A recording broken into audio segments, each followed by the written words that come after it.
Good afternoon, ladies and gentlemen. Welcome to the Burke County Board of Commissioners pre-agenda meeting for Monday, November 3rd, 2025 at 3 p.m. Madam Clerk, I'll call the meeting to order. All commissioners are present, including Mr. Burns, who's coming up the ramp, and our county attorney, finance officer, manager. Everybody is present. Let me ask you to silence your mobile devices if you got telephones and other things that make a noise. Please take care of that. And as you come to the podium today, please press the button on the right. Be sure the red light comes on so we can hear you and get a good YouTube recording. Gentlemen, you've had the agenda for some time. I'll entertain a motion to approve the agenda as amended. Let me ask you to look at adding consent item number 6. Actually, we'll remove consent item number 6. Number eight. Can I not read? Yep, number 8. Sorry, thank you. We are removing consent item number 8, approval of occupancy tax release. So with that amended removal, I would entertain a motion to approve the agenda. I'll make a motion, Mr. Chair. Thank you, Mr. Vice Chair. All those in favor signify by the uplifted hand. 5-0, Madam Clerk. All right, have a number of presentations today. First one comes from Burke County United Way, proclamation for Burke County Nonprofit Day. This will be presented by Abigail Taylor this afternoon, Marketing and Campaign Manager for Burke County United Way. Afternoon, Abigail. Hey, how are you? My name is Abigail. I am the Marketing Director for Burke County United Way, and we're very excited to celebrate the 6th annual One Burke Gives Giving Day. That's going to be on Tuesday, December 2nd, 2025, and this is a 24-hour Giving Day event that is hosted online at oneburkegives.org, and it's dedicated to supporting nonprofits throughout Burke County. So our first Giving Day event was in 2020 as a response to COVID, and that was to provide a convenient way for donors to give to nonprofits to fundraise. And since that year, Burke County municipalities have graciously joined us in proclaiming Giving Day as Burke Nonprofits Day, also known as One Burke Gives Giving Day. So it's been incredible to see our community rally around this tradition, which is not only a tradition in our county now, but also celebrated worldwide as Giving Tuesday. It's always the Tuesday after Thanksgiving. So each year, Burke County United Way always sponsors the online platform so that every 501c3 nonprofit located in Burke County can join and participate for absolutely free to fundraise and connect with their donors. So right now we have about 32 nonprofits signed up to join us so far. Together as a community, we've raised over $100,000 in one day for our local nonprofits. So we're hoping to get higher than that this year, and especially in the wake of Hurricane Helene, which is more than important than ever to support our nonprofits in Burke County. So just as a reminder, it's the #1 burkegives.org, and it's 24 hours, so please join us that day. So thank you. All right, thank you, Abigail. Any questions for Abigail about this special day of giving? All right, seeing here none, this item will remain on the agenda. Thank you, Abigail. Appreciate it. This has been a successful avenue for folks to participate and give in our community, and we appreciate all the work that United Way does there. Item number 2 comes from the County Manager, Foster Care introduction of Beverly Morton. Mr. Manager. Thank you, Mr. Chairman. Continuing the point of emphasis and theme of highlighting foster care and the need for continued investment in that market for Burke County and the children that are experiencing foster care. We had a member of our first Citizens Academy we just completed a couple of weeks ago. Her name was Beverly, and in week 4, while we were at Public Health and Social Services, and foster care was one of the topics of conversation that day. She shared with the group some of her experiences as a foster parent here in Burke County. And as we've moved through the last 7 or 8 months, the Board of Commissioners have allowed Last month, Ms. Hope, who was, lived in foster care. We've heard from providers, we've heard from the judicial system, and this is just the next layer of perspective. So Ms. Beverly would be here to talk about what her experience is as a foster parent and answer questions the board may have. All right, thank you, Mr. Manager. Any questions on this item? All right, seeing here none, this item will remain on the presentation agenda without objection. Item number 3, also from the county manager, recognition of the graduating class of 2025 Citizens Academy. Mr. Manager. Thank you, sir. Very, very pleased with the completion. And proud of the folks who stuck with us through that 6-week course. We've invited each of those graduating participants to your meeting in 2 weeks, and would like to give the Board of Commissioners an opportunity to recognize and congratulate that group for being the inaugural class, and I'll also offer a short time for them to give us any feedback or any comments that they want us to make. But largely in this on this topic, we're just recognizing their commitment and giving the board an opportunity to recognize them for that. All right, thank you, Mr. Manager. Any questions on this item? All right, seeing here none, this item will remain on the presentation agenda without objection. Item number 4, also from the county manager, FEMA Public Assistance Process Update, and Mr. Manager.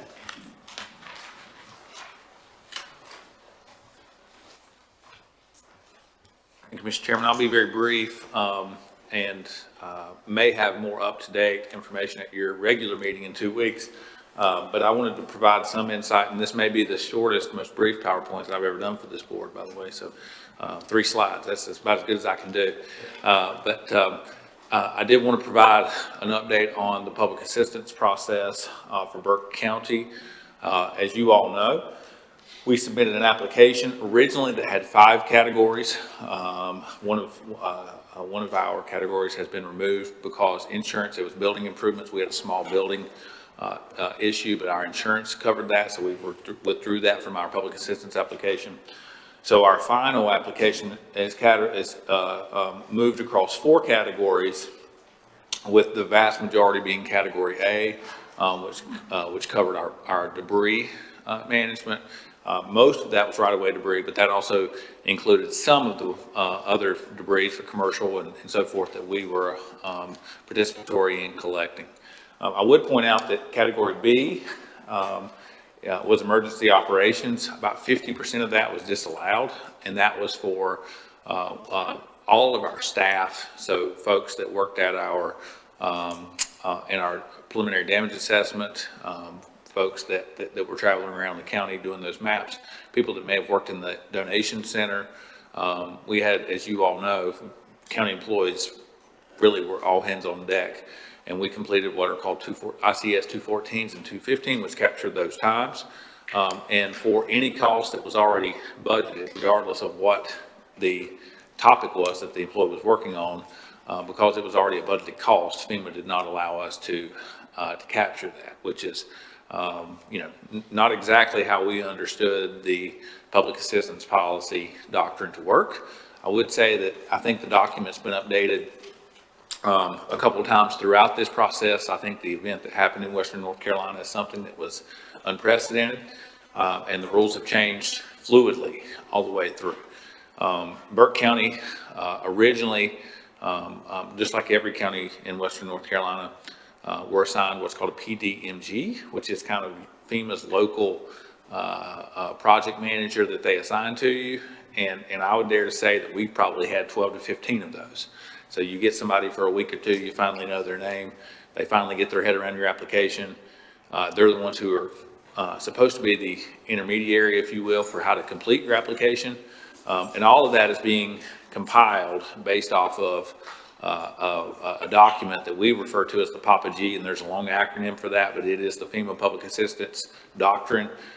It's probably, I would say more than 500 pages, somewhere 500-600 pages.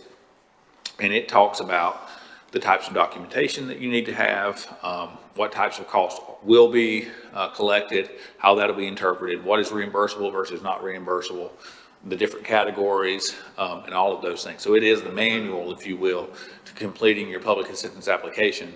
And that has changed at least twice, probably 3 times in the roughly 14 months that Burke County's been trying to conduct an application. In my last slide, I thought I would try to map out. So I've been asked a couple times, how does the public assistance process work? And, I'm not an electrical engineer or a builder, but sometimes I look at schematics and I'm like, that's hard to follow. And I would tell you that the FEMA public assistance process is incredibly difficult to follow.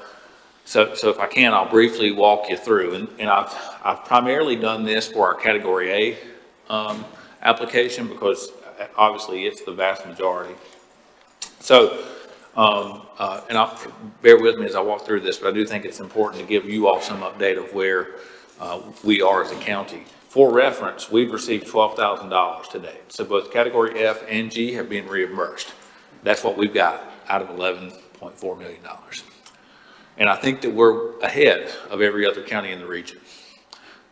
So the first thing that I would say is there's a state procurement contract that was drafted in 2019. So when the storm first happened, for debris collection, there was 3 vendors that the state had already gone through the bidding procurement process for. So we were largely able to avoid that. And the state does that for emergency management response so that you don't have time delay in drafting an RFP, going through an interview process and selecting a vendor. There's already preset contracts in place.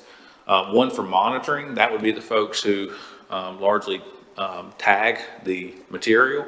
And one for collection, that's the actual contractors that come in and collect the material. For Burke County, the prime contractor and what the State Department of Emergency Management advised us to do was we hired Southern Debris Removal, SDR, for the collection, and a company called Debris Tech for the monitoring. Those folks go through and largely do their work, and then they bill the county. That's where that $11 million that we have paid for, so forth, comes from. The first 6 months, as you'll remember, because this was a level 1 disaster, meaning it was over $1 billion, that moves this event at a national level to a level 1 emergency. And that gives the executive branch some administrative authority, and they waive, typically, the FEMA public assistance process is a 75-25 split. And in North Carolina, historically, the 75% being paid by the federal government, reimbursable, 25% being a local cost. And in North Carolina, that 25% historically, going back 50 years, has been split 50-50 between the county and the state.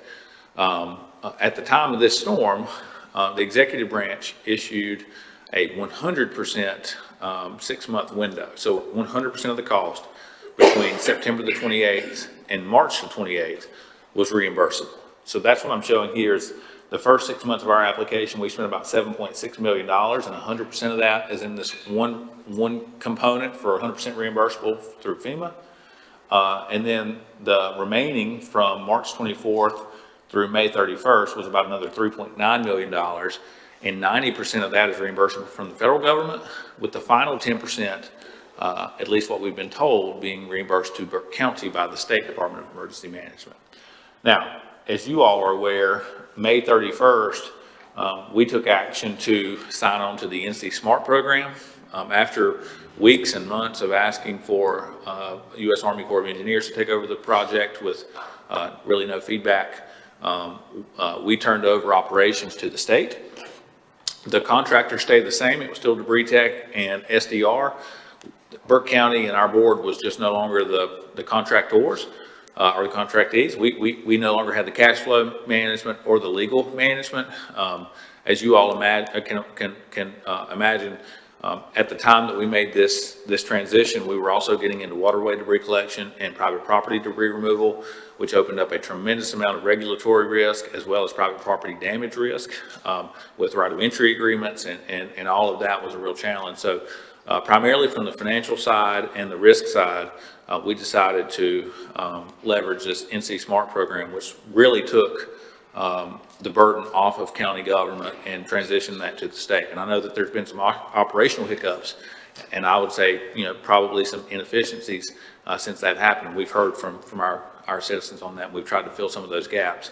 But from a financial perspective and from a FEMA public assistance perspective, that kind of has driven its own way. And I put this here to say that kind of took that. So our exposure would remain in this 100% and this 90% gap. So following that, we moved to working with our local PDMG. We moved to putting together our application at this local level. And I would tell you that is for every component of the application was hundreds of pages. So this is in totality, thousands and thousands and thousands of pages that are in this application. From there, it goes to level 2, which is a project disaster team leader, also with FEMA. And from there, it goes to this CRC review, which has 4 lenses, all in, all inside of the FEMA compartment.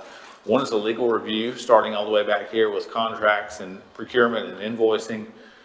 They have a financial review. That's supposed to say EPA, I apologize, not CPA, EPA. Archaeological, and then the financial component. So there is a multitude of sign-offs at this level. So at this point, we've got, working with our local PDMG, which changed many, many times, our application put together, it moves to this disaster team leader, then to this CRC review with these other 4 sign-offs. And then we had been the first county that I'm aware of to make it to this large project review. Because this was a level 1 disaster, anything over $1,039,000, which ours was, as you all know, 11 million, sent it to Washington, D.C., where this large project review is. In a typical situation, what we've been told is if you make it to this point, it's largely an administrative review, and then it goes to FEMA obligation. They send 90% of the money to the State Department of Emergency Management. They send us 90%. And then we wait on the final 10% from the state. That's what normally happens. Again, as far as I know, we were the first county to make it to this section of the review process, and we've been kicked all the way back down to here. And to give you some indication, now this is a process that's taken 14 months, and we've argued about number of minutes that generators worked and were turned on, and we've argued about the way that brush was disposed of. How many feet off the road was it? Was it a leaner or not a leaner? Did we use an air curtain burner or not? Just an enormous amount of back and forth.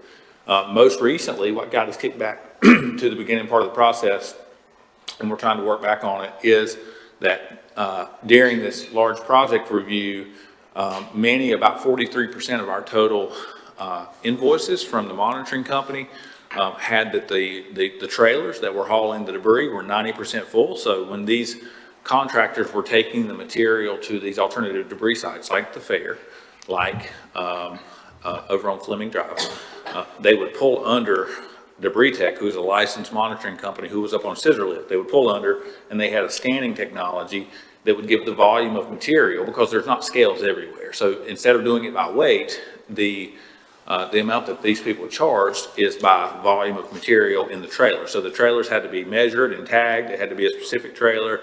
You know, how tall is it? How long is it? How wide is it? How much material could it hold if it was if it was compacted and full? And FEMA decided that there was no way any trailer could be 90% full. And about 43% of our pay apps had trailers that were reported to be 90% full. Now, we've talked to Debris Tech, and they've never seen this happen before. Their attorneys are engaged with FEMA attorneys. This was after 4 layers of review. But now they're arguing that you can't be more than about 83 to 85% full.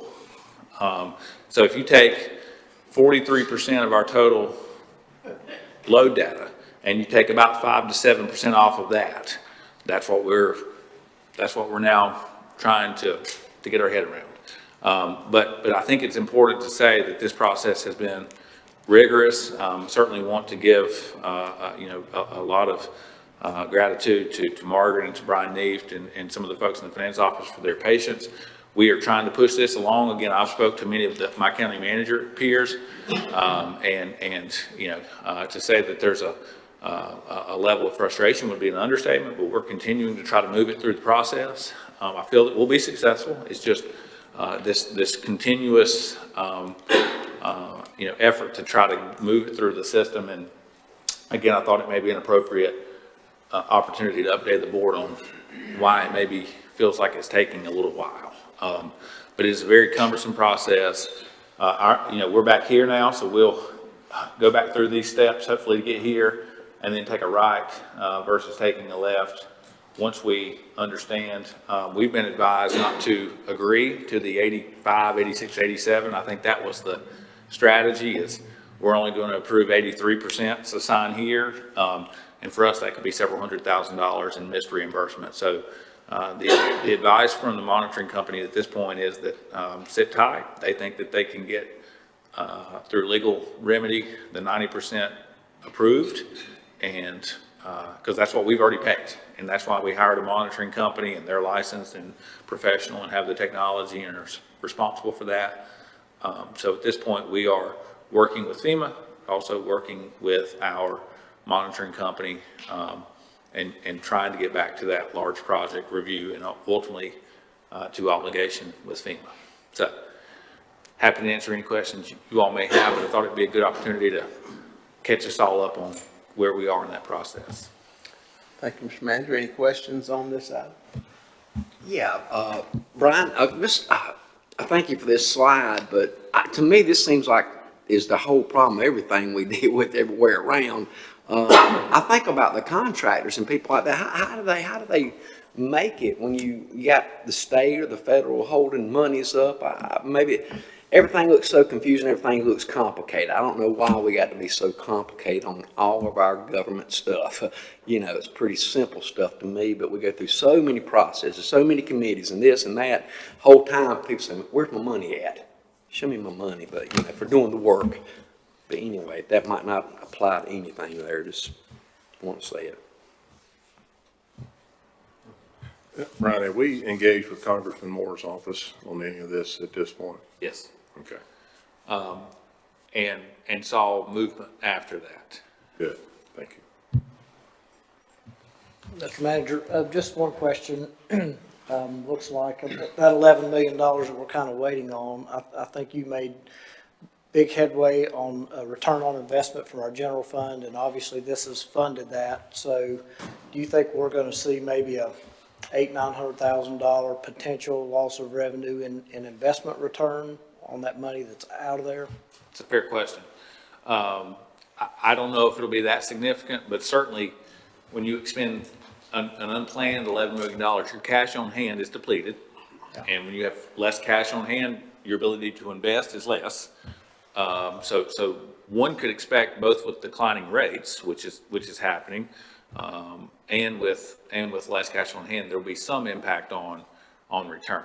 I don't know that it'll be hundreds of thousands of dollars, but it'll be some for sure. Yes, sir. Only thing I saw, Mr. Manager, was a little bit of false advertising. You said 3 slides and short, and then you didn't say the third slide was going to have 13 boxes and 28 pads. So, okay. Well, Without objection, this item. Margaret says you should see our whiteboard where we tried to get this in one slide. Yes, sir. Without objection, this item will remain on the presentation. Thank you, Mr. Manager. Item number 5, emergency management presentation of lifesaver awards. This will be presented by James Robinson, our emergency services director. Afternoon, James.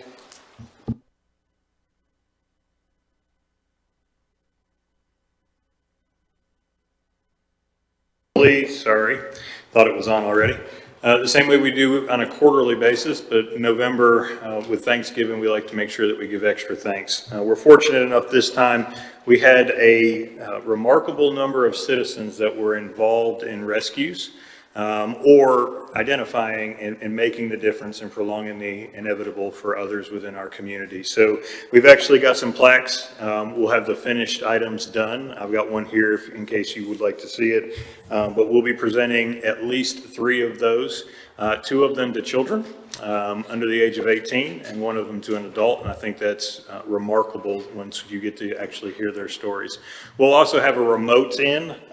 We had an incident during a training exercise, and the victim from that is actually a firefighter who asked if he could to discuss his outcome and the outcome that he had based on the treatment that he received by Burke County EMS paramedics.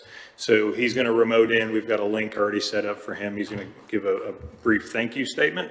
We'll talk a little bit about that activity that he did. But it's been an outstanding quarter for us. I'll be happy to be able to make that presentation for you at the regular meeting. Happy to answer any questions. Thank you, James. Any questions on this item? All right, seeing here none, without objection, this item will remain on the presentation agenda.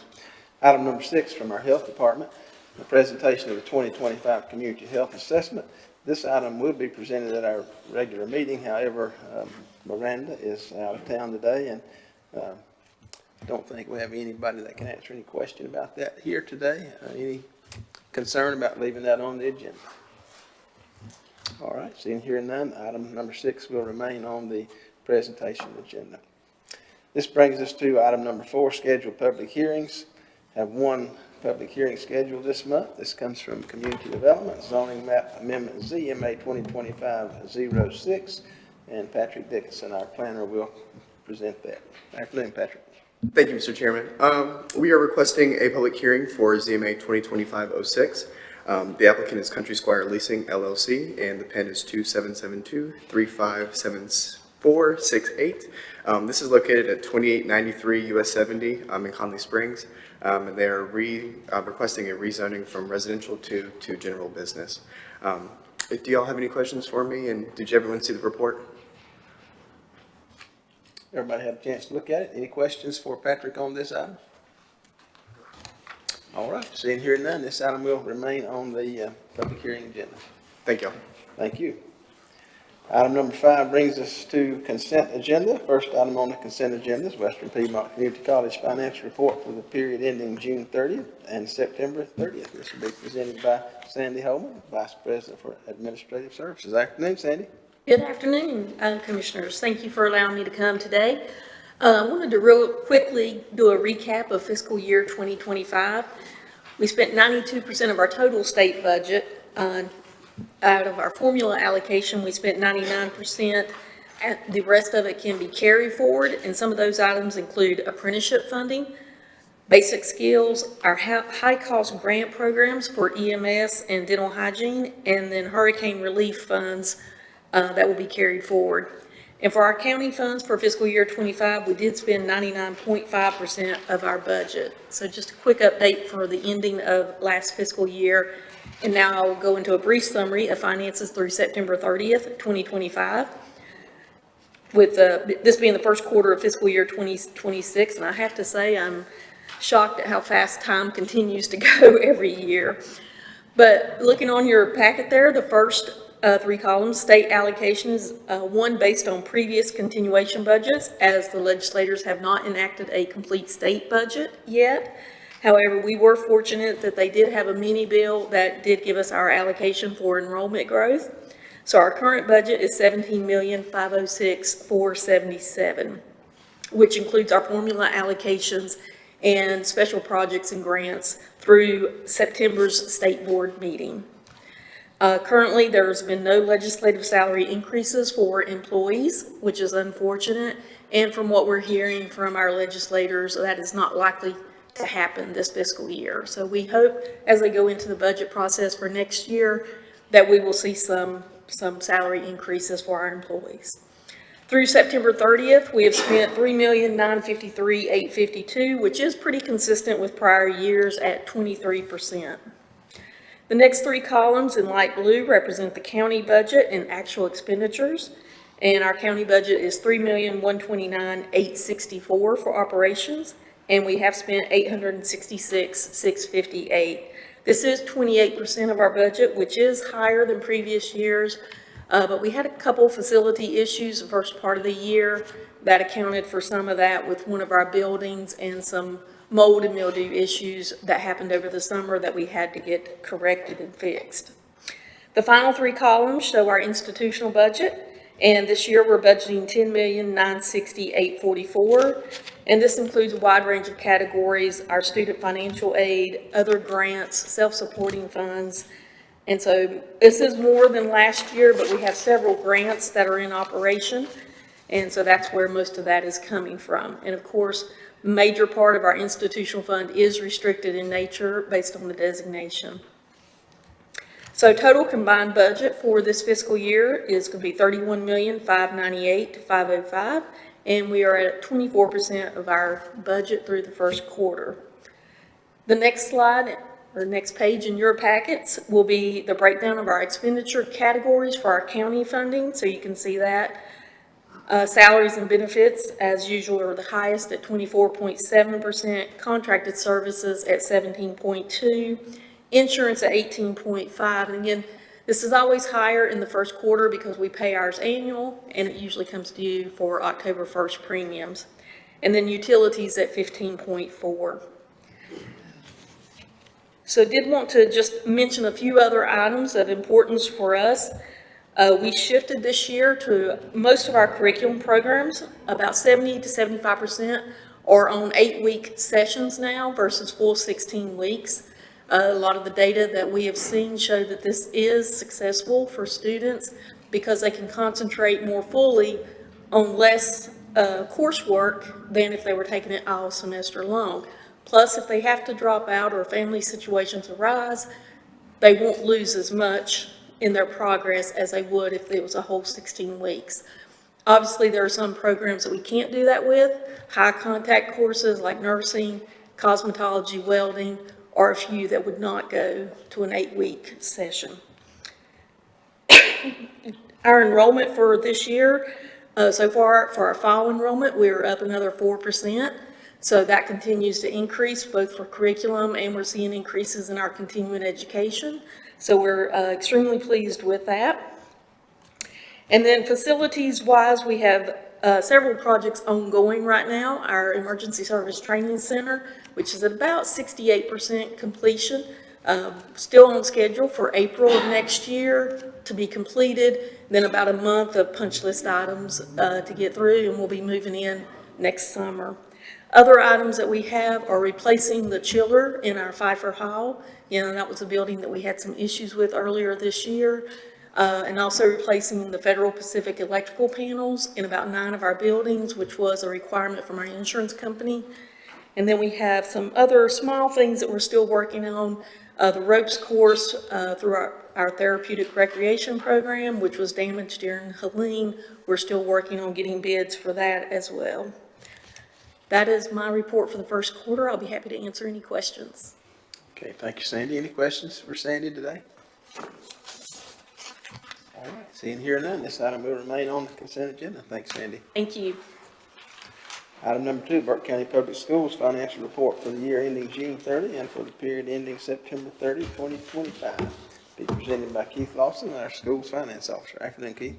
Good afternoon, Commissioners. Thank you for allowing me to come report the first quarter financial results for Burke County Public Schools. On the first slide, you'll see the first 2 columns under the header annual. We have our previous year, last school year's funding sources listed, state, federal, local, charter school, fines and forfeitures all come from you all. Receivables which come from the schools, and then our special revenue funds that totaled $147 million last year. Our current year forecast is $145. So we have projected a decrease in overall revenues year over year. That's due to a couple of reasons. One, declining state revenues, and also in addition to that, we have declining enrollment. And if I want to be respectful of your time, but if I may have just a moment to explain the difficulty in the way we're funded from the state for teacher positions in particular, and declining enrollment. We have 26 school buildings. We have 14 elementary schools. All right, if we lose 1 student per grade in first grade at 14 schools, that's $122,000 in lost state revenue. All right, where do you lose a teacher in that scenario? You don't. The way the state funding formula works is they allocate funds based across an entire grade level. So they allocate the number of teachers you receive based on 1,000 first graders, but those are divided up into 14 schools. So you don't close down a grade, you don't close down a school because it's sprinkled all through the district. So just imagine that scenario sprinkled all through all 12, 13 grades in our public school system. So that's the difficulty in responding to decreasing revenues as far as we're concerned, in particular in teaching positions. As you can see in the next column, or the next two columns, September year-to-date, state revenues, we are down 2.1%. For state and federal, both revenues received on this sheet also equals expenditures because we're reimbursed from the state and the feds as we spend it. So we are down 2.1% in state revenues through the first quarter, which is exactly where I had expected to be and certainly hoped we would be. So that's comforting to know that. Next, we have our federal revenues. We're down 4.7%. We had a slow first quarter spending on federal revenues, in particular Title II, III, and IV. Those funds were frozen when we started the year and were unfrozen a couple of months into the school year by the federal administration. So we had a slow start on that, but that will come more in line after the second quarter. Next, we have the local revenues, which is provided by you, the county commissioners, the portion that's passed along to the charter schools, and then the fines and forfeitures, which are passed through you all to us. And you can see that we're up on the local line by 1.4%. I would like for that to be zero or even negative at this point, but I suspect and do think that we'll bring that into line to at least zero or behind what we anticipate for the second quarter.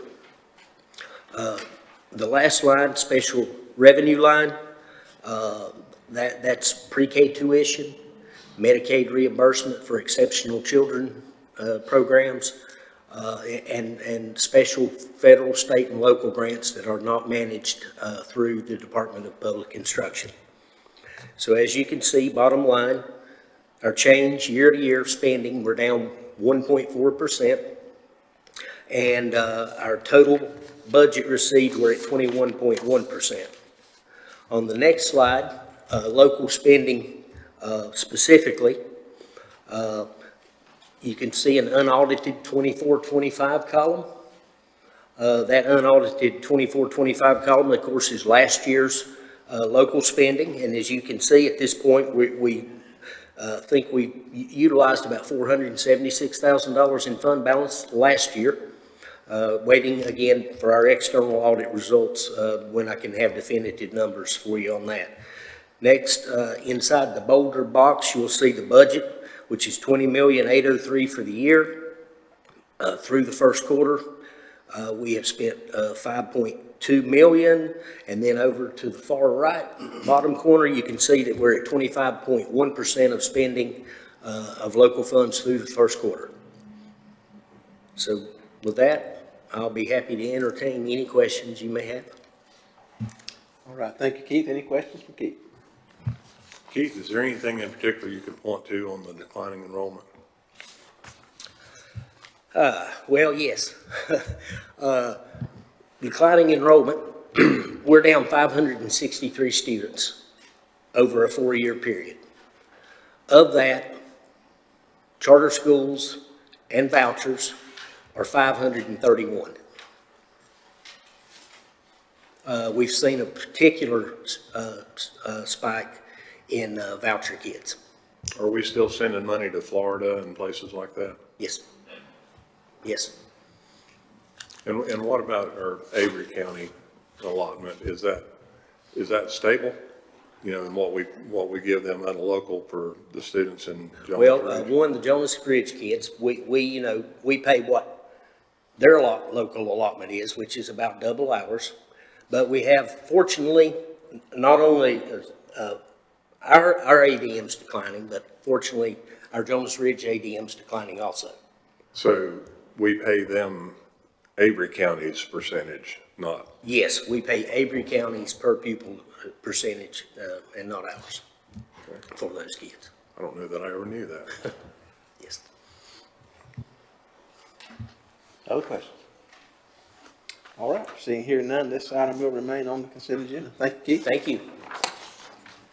Item number 3, coming from the clerk today, reappointments to the Adult Care and Nursing Home Community Advisory Committee. Madam Clerk.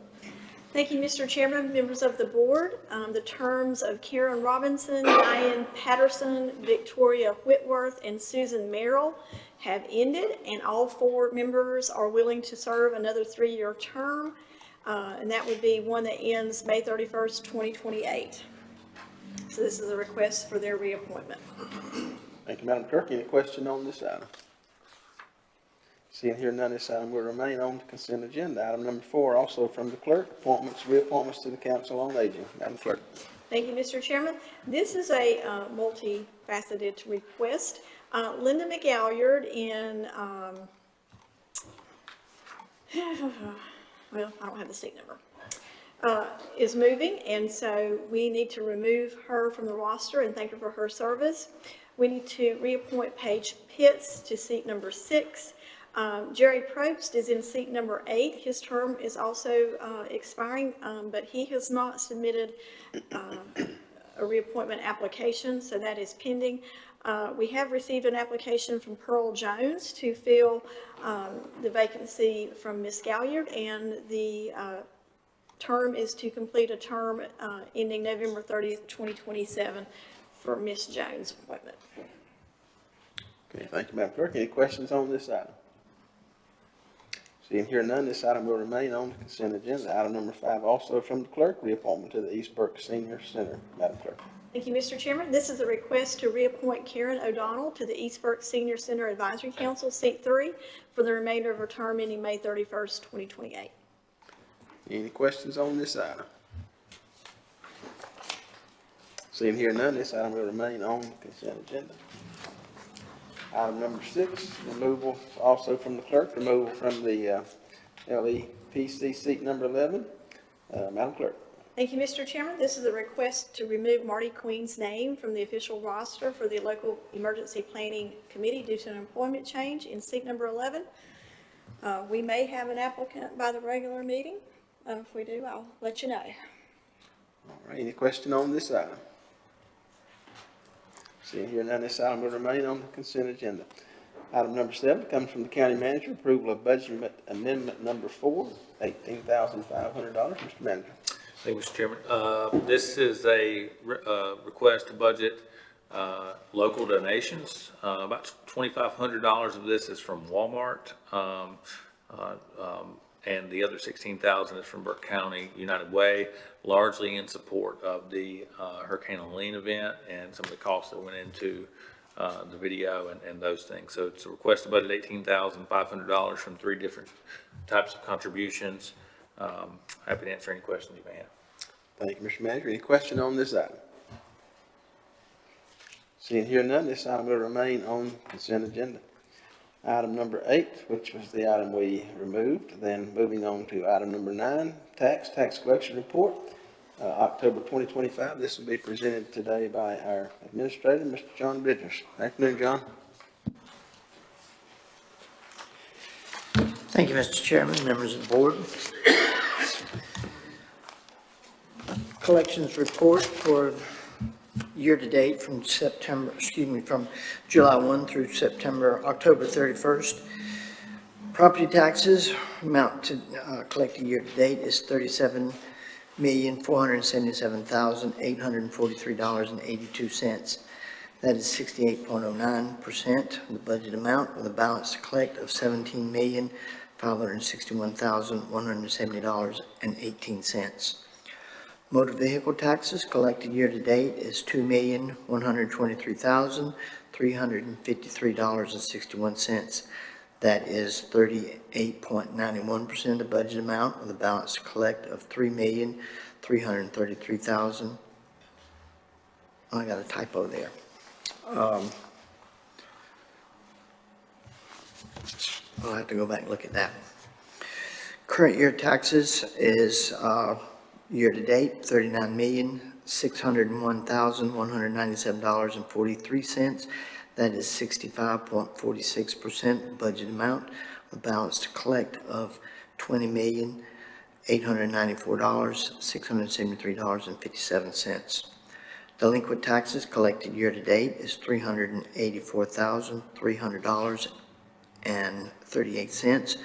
That is 54.90% of the budget amount, with a balance to collect of $315,699.62.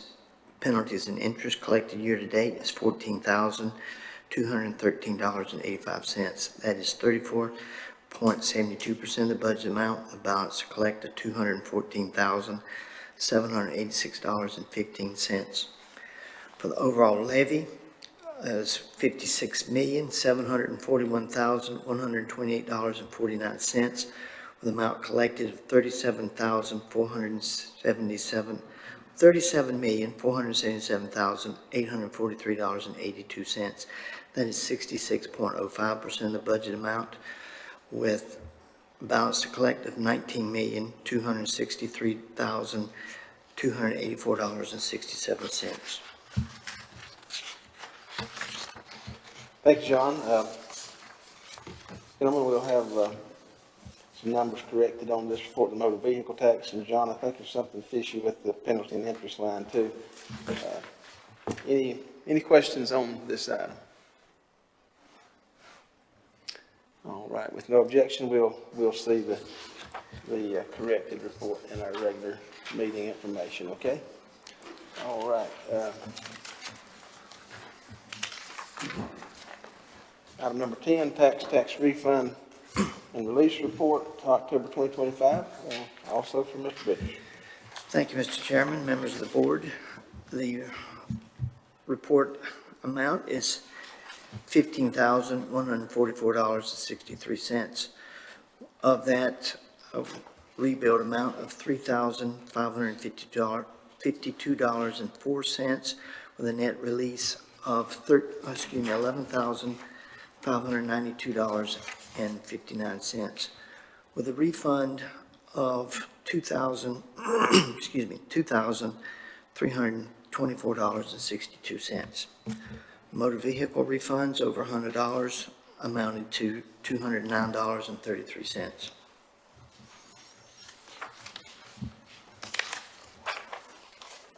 Okay, thank you, John. Gentlemen, you've got those refund reports in front of you. Any questions on this report? All right, seeing here none, this item will remain on consent agenda. Thank you, John. All right, this brings us to item for decision. I have several today. First item comes from the TDA, presentation of financial update for the year ended June 30th and for the period ending September 30th. This will be presented by Ed Phillips. Ed is out of town today, and we will hear his presentation or item at our regular meeting. Any question that we may need to follow up on at this time? All right, seeing here none, this item will remain on our decision agenda. Item number 2 comes from the clerk, reappointment to the Foothills Regional Airport Authority. Madam Clerk. Thank you, Mr. Chairman, members of the board. Thomas Fraley occupies seat number 2 on the Foothills Regional Airport Authority. As a reminder, this board appoints 2 members, 1 commissioner and 1 at-large citizen. We have, in addition to Mr. Fraley, we have 2 other applicants on file for this seat, Ed Halliburton or Tim Newton. And the term is to complete the remainder of a 2-year term ending January 31st, 2027. All right, thank you, Madam Clerk. Any questions on this item? Seeing here none, this item will remain on the decision agenda. Item number 3 comes from Finance, consideration of the COPS grant and budget amendment number 5. This will be presented by Lindsay Stockman, our senior fiscal analyst. Good afternoon, Lindsay. Good afternoon, everyone. Thank you for having me. I'm Lindsay Stockman, the Grant Program Manager here in Burke County, and I'm here to talk to you about a new partnership that we have with Burke County Public Schools. Whoa. There we go. So just a little bit, we're going to talk about this COPS grant. It's a violence prevention grant that we got in partnership with the schools, predominantly for the schools. However, we were able to get this partnership and really work with them to tie in some other things that we as the county need as well. Just a little bit about the grant. It came about in 2018 by Congress. They passed it as the Stop School Violence Act. There's a lot of different things that it can fund, as you can see there, but I think what the most important thing is you can see at the bottom, the application and award process is very rigorous. It is a competitive grant, meaning we are competing across the whole United States for people that are eligible, as it is a federal grant. Back in 2024, over 1,008 applications requested over $330 million, when they only had about $73 million to allocate. So it is very rigorous. So we are very happy that the school was able to partner with us in getting this grant. So the total cost for the project will be $624,991. The grant award that we hope to accept will be $468,743, with a local match that we will share with the public school system of $156,248. And that will be based on our project needs, which I'm going to tell you about, which aren't in here, which should have been in here. So basically what the county would like to do is use our portion of the grant funds to put more lighting out at Reed Park. So at Reed Park, all the baseball fields are lit except for one, which can increase violence and things happening out at the parks that the school would like to have lit so their students can continue to be out there, continue to participate in sporting activities and other things that we are not currently able to do because that field is not lit. So that will be our part, and the county's portion of the match will be $40,000. That is what we will have to put in. The rest of the match will come from the schools. So a little over $110,000 will come from schools for what they will do. Now, the schools are planning on using it for weapon metal detectors out at the athletic fields. So currently they're wanding. They will be using that for those portable machines. They will also like to upgrade some of their camera costs, not only in school, but on some of the buses, and the badge monitors for their staff to get in and out of the doors. So that's what the school is hoping to do. They have decided to prioritize high schools and then work their way down until they run out of money. But it is a 3-year grant. So that is what we are hoping to do, and you all will approve. Do you have any questions?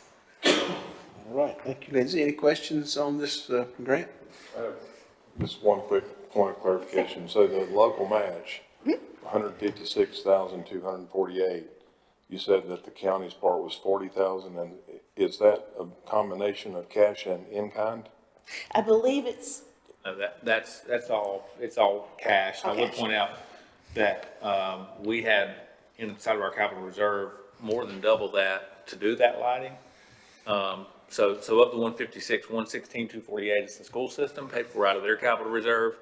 The county would contribute 40, which is about half of what had been allocated for that, for those lights. Okay, so the 40,000 and 10,000 is for that specific project at Reed Park? Okay. Yes, sir. All right, that's the part that had me a little bumped. sorry about that, yeah. And obviously, Lindsay didn't say so, but she is, and the team have worked really hard on the grant. But I would point out that Dr. Swan and Keith, who I think stepped out, are incredibly supportive. The 116, that would be their contribution, they have, so they would have at their disposal, the entire grant amount. And these are just some examples. They have a school security committee that are still working on alternative, but they think this will fund even beyond athletic entry and school cameras. They mentioned keyless locks and badges at certain schools that don't have those resources right now. So I think that there's a variety of security upgrades that they're planning on doing, but they haven't got full cost numbers for yet. So it's hard to put together a full envelope of what those priorities are. I've got a question, just on those things, moving forward, y'all know me, what do we need to get everybody safe? I know it's always a money thing, and how are we moving forward so that everybody's up to date? Every school, every place, You're speaking my dream right there. I think know, that would be I know, all of our I'm dream. speaking mine, we're gonna make the money some kind of way. I mean, we continue to look for grants on a regular basis. We continue to see what else is out there. We're not just looking for schools, we're looking for, all improvements. But I think with the federal shutdown, we are kind of also slowed down with some of the grants we could have heard of by now. So we could have heard about maybe a few other things that would have helped us with this process, but we're kind of in limbo right now. But we are continuing to look. I encourage anybody in the county, if you find something, send it to me so we can be ahead of the curve, but this grant will be available to us again in 3 more years. So what can we do to really knock their socks off in 3 years to show this is what we've done with the money, how great we've done, being good fiscal stewards of it, and then, potentially reapply to continue all the safety features at the schools and that we would like to see done. Absolutely. There's a simultaneous COPS grant that we are pursuing. I don't believe we've had final word on that would be a similar cost share with federal government, but would provide additional SROs. So right at this point, not every middle school or elementary school has a school resource officer. All the high schools do, but there's some schools that require floating, especially schools like George Hildebrand that may be a 25-minute response time. I know that's one of the priorities, and we're working through a grant through COPS that would also fund that. And I think so there's a couple of things in the pipeline. Yes, sir. But both of those advance that school security priority pretty substantially. I think it's got to really come from us as a community too. I love all the grants and stuff we're working, but I think all of us individually got to go in on our kids, our safety, and all those kind of things. I know we go through all these processes, but I just think we can do it if we all get on the same page collectively, and we won't have to wait on the money. We want to do it for everybody. So, Yeah. y'all know me. That's the way I talk all the time. I'm gonna make us some money, y'all. I'm gonna make us some money right here locally, and it's gonna come from places people don't even realize. We're gonna have money for our kids, for our community, and the best. We're gonna have safety. We're gonna have lights, sidewalks. We're gonna get the money somewhere. That's what I declare. I believe you. And I would like to add, for the purposes of kind of talking about the George Hildebrand issue, the sheriff was able to get a community officer out there, so the response time is much quicker. And if you're out there, someone with ill intentions, I would not recommend that you try anything in George Hildebrand. All right, thank you, Mr. Burns. Any other comments, questions on this item? All right, thank you, Lindsay. This item will remain on the decision agenda. Item number 4 comes from our Human Resources, approval of policy provisions to continue seeking substantial equivalency with the state. And Mr. Mark Miller will provide that information. Afternoon, Mark. Good afternoon, Mr. Chairman, members of the board. Get my slide deck up.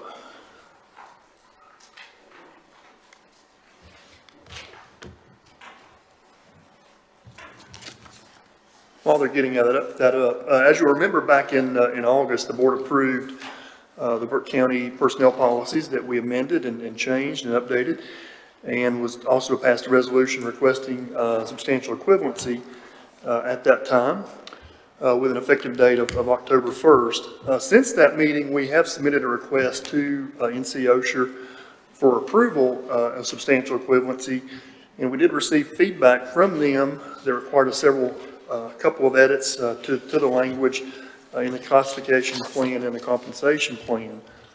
So that's what I'm here today to go back over real quickly and talk about how we're going to make some changes to get there.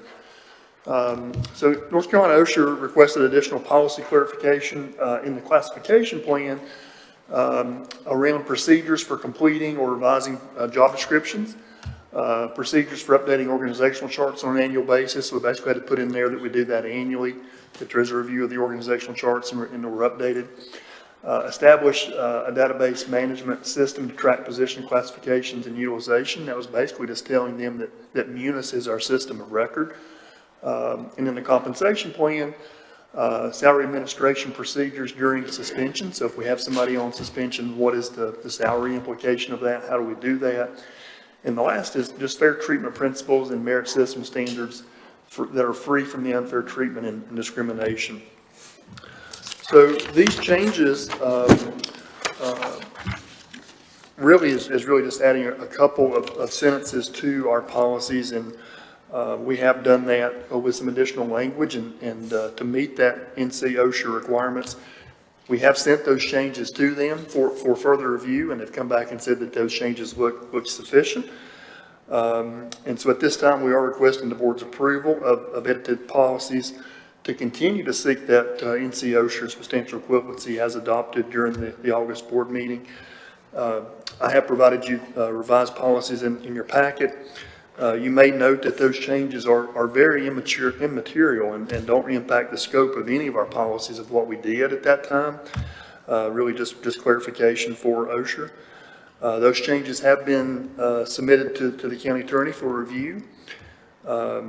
If you are in agreement with the board, if the board's in agreement and the county attorney's office is in agreement, I would propose that this item be added to the consent agenda for approval.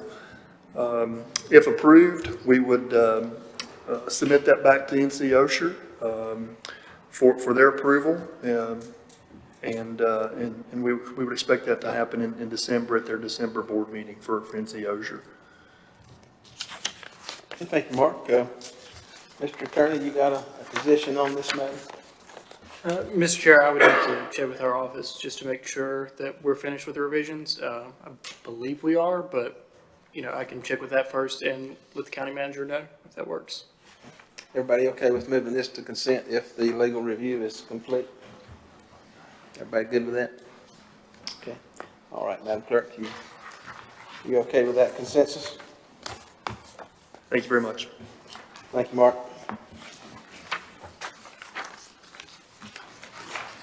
This brings us to item 7, reports and comments. I have several reports this afternoon. The first one coming from Animal Services Department update. This will be presented by Caitlin Settlemeyer, our Animal Services Director. Afternoon, Caitlin. Good afternoon. Thanks so much for having us back. We're excited to be able to share a departmental update. I think it's been a few months since we've been down here, so we have a lot of exciting things going on at Animal Services. I do plan to give that update at the regular meeting. The presentation is in your packet. There's a few projects in there that we've been working on that we've actually been able to move forward since that presentation was made, so I want to give you guys a really current update at the regular meeting. I'm happy to answer any questions you guys may have. All right, thank you, Caitlin. Fellas, you've had a chance to see the report. Any questions for Caitlin at this time? Just comments. Really good to see you. Good to see you guys. Thanks. All right, thank you very much, Caitlin. Without objection, this item will remain on our report agenda. Item number 2 from the county manager, opioid ORS update. This will be presented by Katie. There's Katie. Man, I didn't recognize you. The glasses on you threw me off. Threw me off. I'm trying to figure out who that lady in the back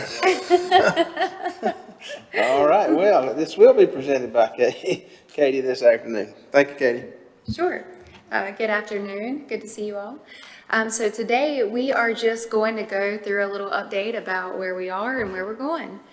So in September, our annual impact report was due to the state, and that was we had to submit 2 parts, a financial report and an impact report. And so Margaret and I partnered together and got that submitted, and I want to go over just the year in review that went into that impact report. So over the last year, we established an independent opioid settlement department, distributed over 1,000 naloxone kits across the county, launched countywide education and engagement campaigns. Brandy literally trained every school system in Burke County on naloxone administration. And we started off with just the people that were designated as emergency response within the schools, and now it's everybody. Everybody's wanting the training. So we're really saturating the school system and the community with naloxone and education about how to respond to an opioid overdose, as well as, being proactive about preventing overdoses and preventing substance use in general. We coordinated Peers Partnering for Excellence, which is our peer support coalition that meets monthly, developed a videography project documenting lived experience, and sustained an expanded recovery court last year. So even though there was a brief pause in the work that we were doing, we still accomplished quite a bit of work over the last year. So the strategies that were funded in fiscal year 2024-25, the opioid settlement coordinator and the program coordinator, that's myself and Brandy, Peers Partnering for Excellence, videography project, the public health and safety team, and the strategic plan. And the strategic plan work wasn't included in the annual report that was submitted to the state because we only report on what we're drawing down from. So some of these resolutions and strategies that we approved last year, we were able to do some of the work, but we still have money left in those line items. And then strategy 3, recovery support services, we were able to sustain recovery court in Burke County. So this slide is really important because the heart of the work that we do is founded in doing the work with the people that are living the experience or have lived the experience and can provide input into the work that we're doing and the decisions that we make and what we prioritize. So in fiscal year 24-25, we had 315 unique individuals engage in this process on some level, whether that was through trainings, peers partnering for excellence, or opioid settlement planning as we were having the coordination meetings. So 34% of those individuals reported lived experience in mental health, substance use, or taking care of a loved one. And I also want to add in some data that we collected with our Citizens Academy. So we asked the Citizens Academy, do you have lived experience for yourself or taking care of a loved one with a substance use or mental health problem? 90% reported having that lived experience. So 90% of the people that were just in our Citizens Academy class had direct experience, either taking care of someone with substance use or were in recovery themselves. The biggest barrier that they said was access to care, followed by stigma and judgment. And then the top priority that they recommended was treatment and harm reduction. So this lines up with the priorities and the strategies that we are already looking into. So Burke County Recovery Court was, we funded that last year under opioid settlement. For that year, they had 15 participants served with a total of almost 1,600 staff contacts. 100% of the people that were being served were linked to treatment, harm reduction, and healthcare. 80% were adhering to treatment after 6 months. 73% of participants showed housing retention and employment retention. 87% were connected to other services, 60% engaged in harm reduction, and 100% received naloxone kits. So our current strategies that we've been working on for the last few months are naloxone distribution, our community navigator, and our port team. So we actually found a new provider for the naloxone kits. We were paying around $38 a kit. We found a provider that can provide it for $22, which will make our dollars go further. We are also continuously looking for state grants, and Partners has actually helped us with naloxone kits as well as we fund the Narcan vending machine, or the community health vending machine. The community navigator, we actually have made an offer to someone that starts on November 10th. And our port team, we also have 2 offers for our AM co-responder positions for 2 individuals that will start on November 17th. So we are really pushing forward with these strategies and getting them launched and implemented. So my next report to you all will be about impact. Our provider-led strategies, the first one is SPARK, Family Centered Treatment R. I'm really excited to report that they've already been meeting with DSS and have incoming referrals for this. And so that program is really getting off to a great start. And Lindsay and I actually met with the school system about a different grant a few weeks ago, and they're very interested in doing some work around treatment recovery in the schools. And so we were able to reach out to Spark, who is already applying for an expansion grant for FCTR that they'll also be able to partner with the schools with. So we're happy to be able to be creating those partnerships and supporting that increased access to care. The next one is the Caring Alternative, and they were the SACOT and SAOP groups, and they've submitted documentation for site licensure, made some hiring officers for their team lead and their clinical person, 2 staff completed matrix model, and they appointed a program manager, marketing and outreach materials and development, and every one of the 3 provider-led strategies have drawn down their startup funds. And the last one here was low barrier MAT from High Country Community Health. They are already receiving referrals from our community paramedic and have been really active in participating in the startup of our post-overdose response team. So looking ahead, our next opioid advisory committee meeting is November 18th, and we will be discussing the 3 proposals that we had received that were in our revisit file. So we met with each one of these 3 providers to talk about how their application could be strengthened to move forward in the process. So we'll hear from Burke Recovery, Christ-Centered Recovery Program, and Catawba Valley Healthcare. So Burke Recovery is proposing clinical assessments for substance use. Christ-Centered Recovery is a recovery housing program, and Catawba Valley Health is proposing reentry work. We are also going to review those resolutions that had remaining amounts to look at how we can reactivate those, and then add on to the port resolution. So we'll be reviewing all of that for their recommendation to bring that back to you all. And that's all I have. All right, thank you, Katie. Any questions on this report? Just one quick comment, Katie. I still listen to the scanner daily and hear overdose after overdose calls, so thanks for the work. I'm excited to see that port team get activated and see if we can get these folks, some help. So thank you. Other questions, comments? All right, thank you, Katie. Without objection, this item will remain on our report agenda. Item number 3 from the Health Department, quarterly operational report for the period ending September 30, 2025. This will be presented at our regular meeting by our Health Director, Danny Scalise. Danny's out of town today, receiving the Milton and Ruth Romer Prize for creative local public health work. So congratulations to Danny. And we'll look to him for this report at our regular meeting.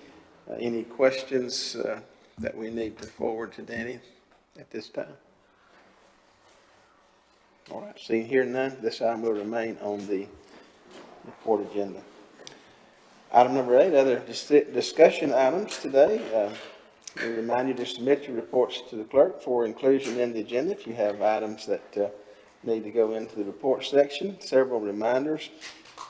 November 11th, county offices will be closed in observance of Veterans Day. The landfill and convenience sites are open their regularly scheduled business hours. November 11th, Veterans event at the Morton Elks Lodge, and I believe that event is at 11 a.m. That includes the lunch, so we would certainly invite folks to attend that if you would like. November 17th, our Board of Commissioners special meeting at 5 p.m. This will be in relation to the Marshallese item, and so that will concur at 5 p.m. just prior to our regular meeting at 6 p.m. on November the 17th rather.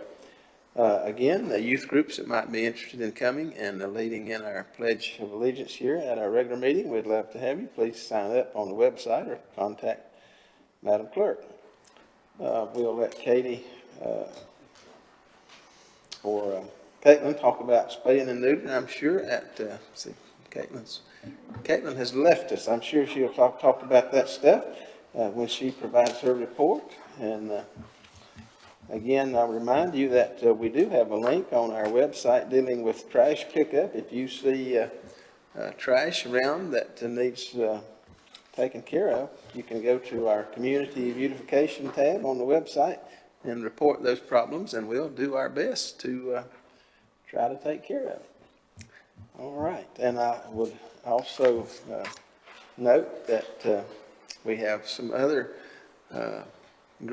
Operation Greenlight stuff here on our podium today. Appreciate Madam Clerk and others who may have helped with that to recognize that. And I would remind you, November 4th through the 11th is Operation Greenlight, and you can support veterans by displaying green lights at that time. So thank you very much, Madam Clerk. All right, now we come to item number 9, action items. It's not over. Don't get excited. It's not over yet. Item number 1 on action items comes from the clerk, reappointment to the July Jury Commission. This will be presented by Madam Clerk. Thank you, Mr. Chairman, members of the board. This is a request to reappoint Jennifer Francis to the Jury Commission, seat number 1, to complete the remainder of a 2-year term ending October 31st, 2027, as requested by our lovely Clerk of Superior Court. All right, thank you, Madam Clerk. Gentlemen, you have this item in your agenda package. Any questions on this item? If not, I would entertain a motion to reappoint Jennifer Francis to the jury commission seat number 1 to complete the remainder of a 2-year term ending October 31, 2027, as requested by the clerk of Superior Court. So moved, Mr. Chairman. Thank you, Mr. Burns. All those in favor signify by the uplifted hand. That's 5-0, Madam Clerk. All right, thank you very much. Second item comes from the County Manager, General Services, approval of engineering services contract for the landfill.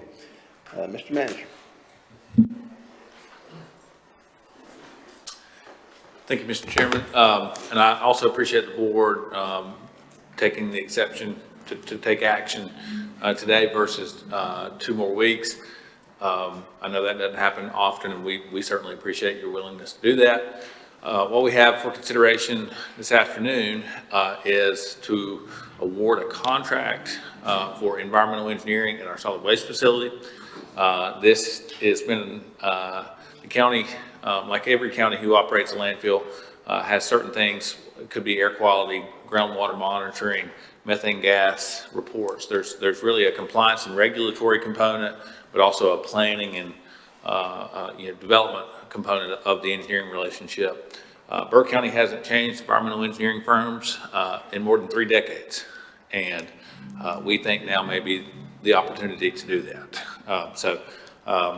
I frame that by saying you all have seen this React, Rebuild, Rethink administrative plan that we've been trying to follow, and certainly after more than 30 years with the same consultant, we think that there may be some value to fresh eyes, fresh ideas, new perspective. We all know that our solid waste fund is one of our 2 enterprise funds that are directed by the Local Government Fiscal Control Act, Chapter 159. And what that means is it's not a tax-supported fund. It is required to leverage user fees to cover the cost of operation as well as long-term planning. In North Carolina, there's 2 types of solid waste management compartments. In Burke County, currently, we operate a construction demolition solid waste facility. We use a transfer station to transport our MSW waste. But we think that may be, under this rethink phase of our administrative plan, also something that could be should be evaluated, and we want to make sure we have the right environmental engineering firm and partner on board to help us really measure that return on investment and evaluate if that's our best strategy. I won't spend a lot of time here, but the reason that we think that now is the right time, as we've talked about at your strategic planning work session and that you all have given us direction to pursue, is this is obviously Burke, and here's Caldwell County. So the yellow triangles on this map are privately owned MSW landfills in North Carolina. The green ones are publicly owned. So there's only about 44 in the entire state that are permitted to accept a leachate collection system and accept municipal solid waste. The green ones are owned by local governments, like our county owned, for example, Catawba County next door. Most of those are regulated via franchise ordinance so that you can't bring outside county waste into those facilities. The reason that we, historically, Burke County had paid a transport company, beginning last year, this board took action to bring that in-house, and we now do that ourselves, which saved the fund about $1 million a year. But the problem here is there's a little bit of concentration risk. So currently we're transporting about 10 loads a day, 18 miles one direction. And when you start looking at the amount of material being disposed of across the state, and here is us, by the way, Foothills, it's about the 6th or 7th largest solid waste facility in North Carolina. It also has some of the fewest life left, right? So we think that it's wise for us to evaluate our ability to control this waste stream and control this issue. According to DEQ, there's about 10 years of capacity left at that facility. And when you look at the map, if we don't take it here, where do we take it, right? And there's costs associated with that and risk. And so this exploration of discovery as it relates to handling municipal solid waste is one of the big projects that we want to make sure that we have the right partner on board for, so that we can continue to maintain some of the financial improvement that this department has seen over the last 3 years. For context, out of the roughly 72,000 or 73,000 tons a year that we typically handle, about 64,000 of that is in MSW. So the vast majority of the material that comes into our possession is then transferred out. So making sure that we have, again, the right partner on board was something that our team really prioritized. Other things that are included in this agreement are largely, we've talked about the planning and program support, but also the permitting and regulatory compliance, gas monitoring. For example, we have 2 closed landfills, MSW landfills in Burke County, one in eastern Burke County, one on Kirksey Drive. And both of those had, as the waste decomposes, obviously it creates methane gas. And recently we've had methane gas that was approaching property boundaries. So we had to have a contract for, essentially, think about a French drain. It's something that goes right along the property line that's about 48 inches wide and 20 foot deep, with some very specific material to catch that gas and vent it before it crosses boundaries. That's another example of type of work that these folks can help us with. Engineering and design, construction services, all included inside the scope of services. So back in August, after we initiated our new fiscal year, we posted an RFQ for consulting purposes. We had a 5-member selection panel. Jonathan Seagraves, who's our solid waste manager. Mark's supposed to be on there. For some reason, he's not showing up. Obviously, Mark is our general services director, led this initiative. We had 8 firms submit a proposal. We narrowed that down to 4. And ultimately, this group selected Garrett & Moore, who Burke County has worked with before, as the preferred vendor and the recommended firm. We don't yet have what I would consider the full contract ready for submission to the board and consideration. But because we've worked through this RFQ process, there are some regulatory testing and compliance measures that we need to go ahead and get started, which is why we asked the board to take action today versus waiting 2 more weeks. So what we'd like to ask you to consider today is a temporary contract for $81,580. That money's already in the budget, so we don't need any additional appropriation. We actually think transitioning this relationship may be less costly than the prior firm that we worked with, which was called Lobella, for more than 30 years. So we'd like the board to consider approving this temporary contract with Garrett Moore for $81,580 to get us back into timing compliance with some of these regulatory components. And then we will bring back, likely at your December meeting, the full contract that would last, that would be the annual consideration. Happy to answer any questions you may have on this item. Thank you, Mr. Manager. Any questions on this item? Seeing here none, I'll entertain a motion. Mr. Chairman, I make a motion to approve a temporary contract between Burke County and Garrett Moore Engineering in the amount of $81,580 and authorize the county manager to execute the agreement subject to review and/or revision by the county attorney. Thank you, Mr. Burns. All those in favor signify by the uplifted hand. 5-0, Madam Clerk. Item number 3 on action items comes from our DSS departmental update for September 2025. This will be presented today by Corey Fisher-Wellman. Afternoon, Corey. Good afternoon. Thank you, guys. So we'll go through our monthly updates here. In terms of personnel, these are less of our open positions. We did have a few more separations than normal during the month of September. There you can see a breakdown of the voluntary dismissals and whatnot. And then we were able to hire 4 people during the month of September. As of today, we have, I think, 16 open positions when I left, which is an 8% vacancy rate. Of those, 4 of them have either a conditional or final offer, which if those 4 go through, that would give us a vacancy rate of 6%, which, you know, we talked before, like 4 to 8 is probably pretty normal for DSS, but if 6, we're continuing to have a little bit of struggle.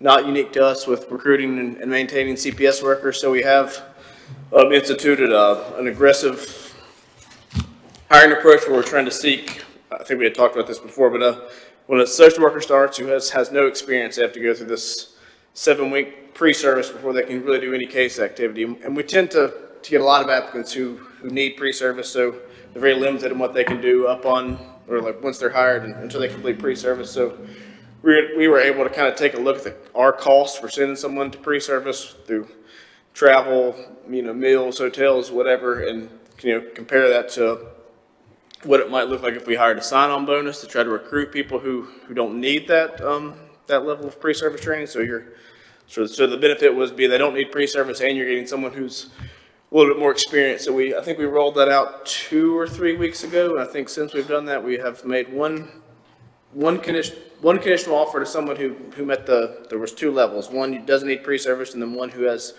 3+ years of experience. So I think we've made one conditional offer to someone who had the full 3+ years of experience and then one conditional offer to someone who didn't need pre-service but didn't quite have 3 years. And I think we actually got another application today of someone who would fall into that category as well. So I think that's been a fruitful approach to us, and hopefully we'll be able to continue to work to get those. You can tell most of the positions are IMTs, and those are our CPS social workers. In terms of our operational updates, this is just our MOU measures for economic services. We continue to meet, our MOU outcomes throughout economic services. And then is this Medicaid or?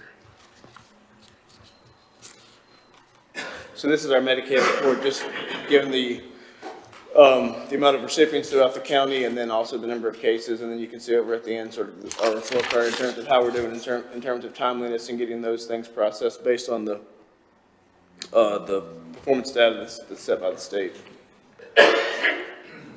This is related to SNAP, which you guys might have some questions about SNAP, which we can talk about after this, but this is just, given the update of, we have about just under 11,000 recipients in the county. That amounts to about 5,600 cases. So that's 10,000, individuals in Burke County who receive SNAP benefits, whether that's children or adults. Again, same report card data. But I don't know if you wanted to say anything else about SNAP here or wait till the end. We can wait till the end if that's okay. Okay.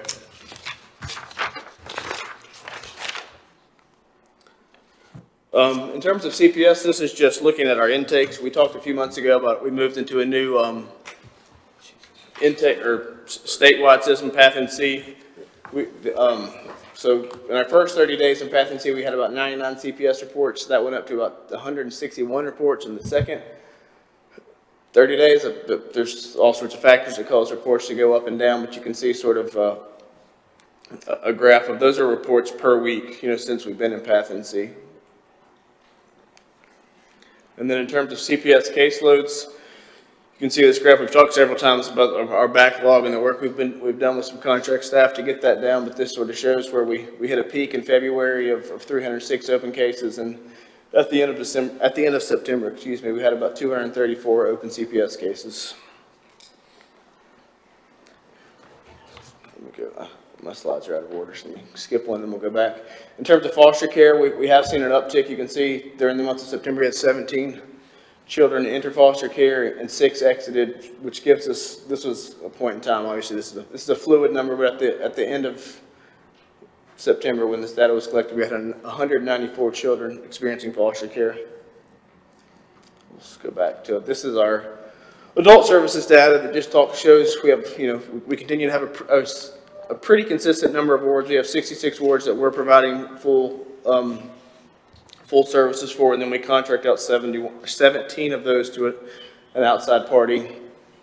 You can see our SAN home and our CAP numbers there to the left, as well as during the month of September, we received 35 APS reports, and then there's a breakdown of sort of how those reports were, which area they went to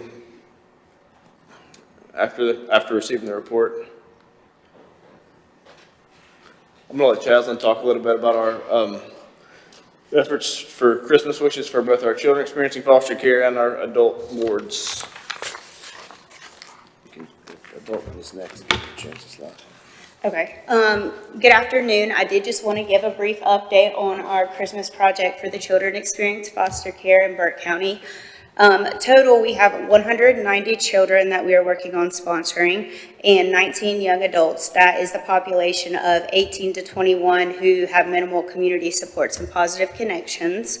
At this point in time, we have 252 sponsors for the population in total, 208 participants. Our goal is to have 2 sponsors for each child and every young adult, just to make sure in case one falls through, you've got a backup. We do try to, of course, prioritize everybody getting 1 sponsor and then go through in terms of prioritizing children who may be in a kinship, who may have maybe a little bit more financial struggles, to make sure that they get the second sponsor first. We have had a really good turnout of our other county employees who participate in this program, and I think it does just speak to the volume of how many people truly do care in this county about this population. For business and stakeholders who have participated, we've had KD Solutions, Ken Dellinger, he took 50 tags. Mimosa Hills Golf Course took 20 tags. NCDOT, Burke County Maintenance took 20 tags, and our North Carolina Guardian Ad Litem program took 36 tags.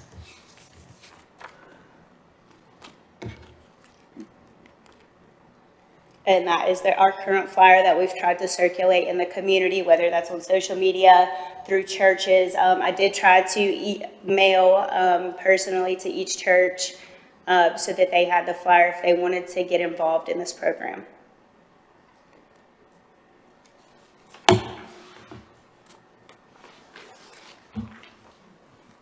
All right, thank you. It's good work. Any questions for Jasmine or Corey on these items? Corey, can you give us an update of how many children we have in out-of-county care? Like who are placed out of county? Placed out of county or just Yeah, in foster? placed out of county. Offhand, I'm not sure. Okay. And again, a lot of those are because a lot of those kids are in kinship placements. So those are, I mean, obviously our first choice is always to place with someone that a kid has a connection to. Kinship can be a family member, or it can be someone through like fictive kin, which is just someone through connections that they have, whatever teacher, someone they're connected to. So a lot of our out of county placements are because that's where we were able to find someone that had a connection or cared about this child. I was just curious, since our next commission meeting, we're gonna kind of focus on the foster care, foster parent portion of that. I was Sure. just curious how many. We can definitely get that number pretty quickly. We can get it to you.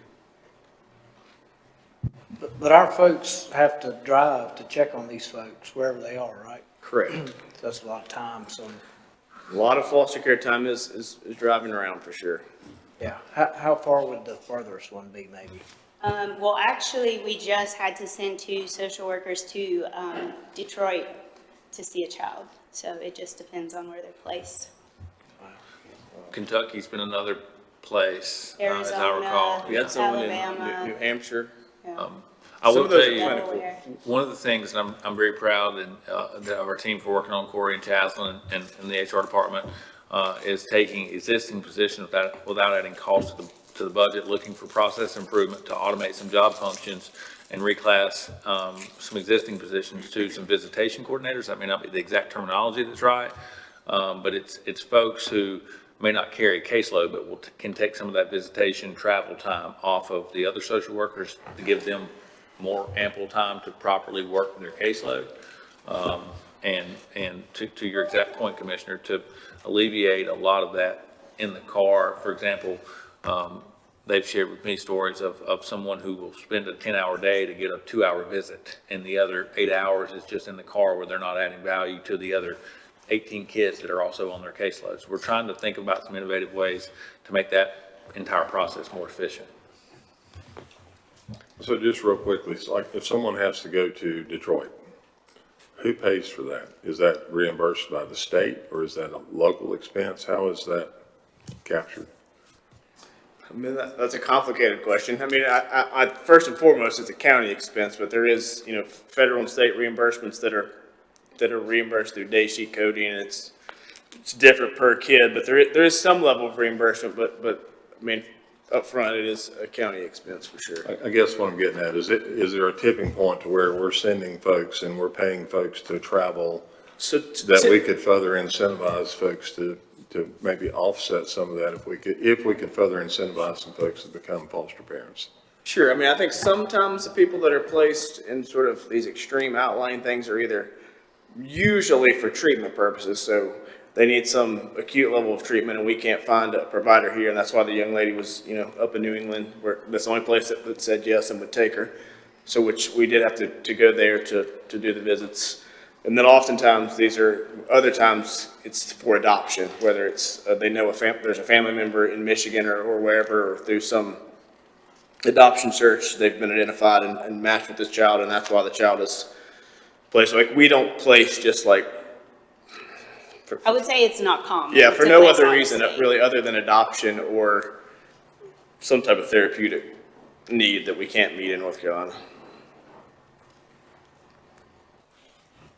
Is there any opportunity for DSS agencies in other states to contract with them to do that visitation for us? So they do.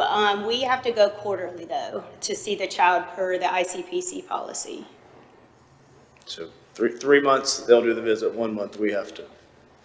I guess every quarterly is every 3 months time. Yeah. But 2 months, they do the visit. 1 month, we have to do the visit. Other questions?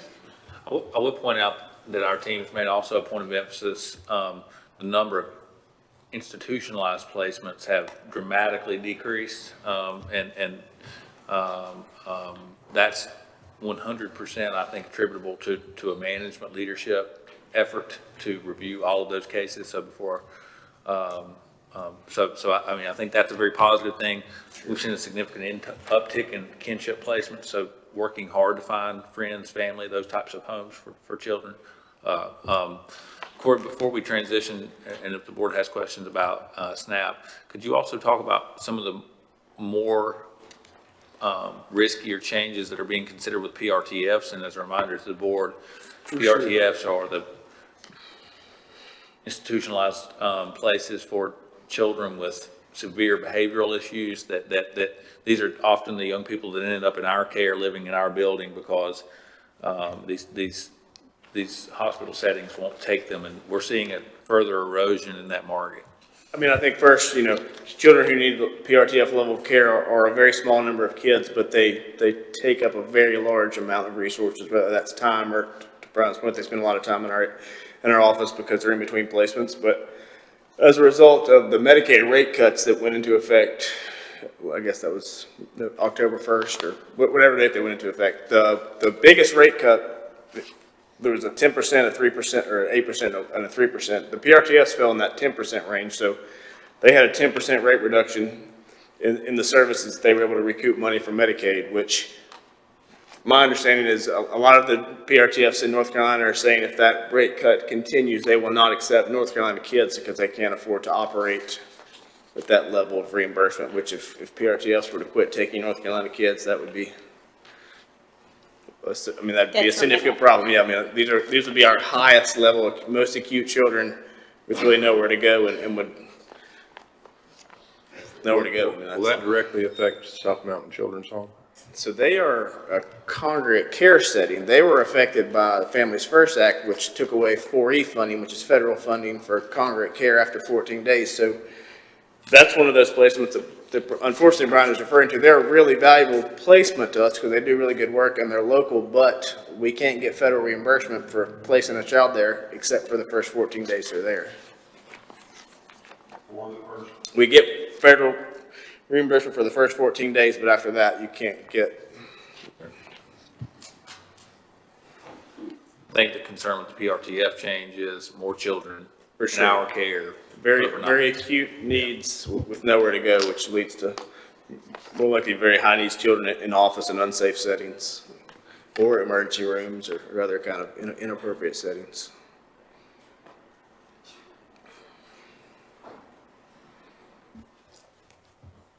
You want to brief them on the contingency funding for SNAP? It literally, I think it's an emerging issue in the last 2 hours.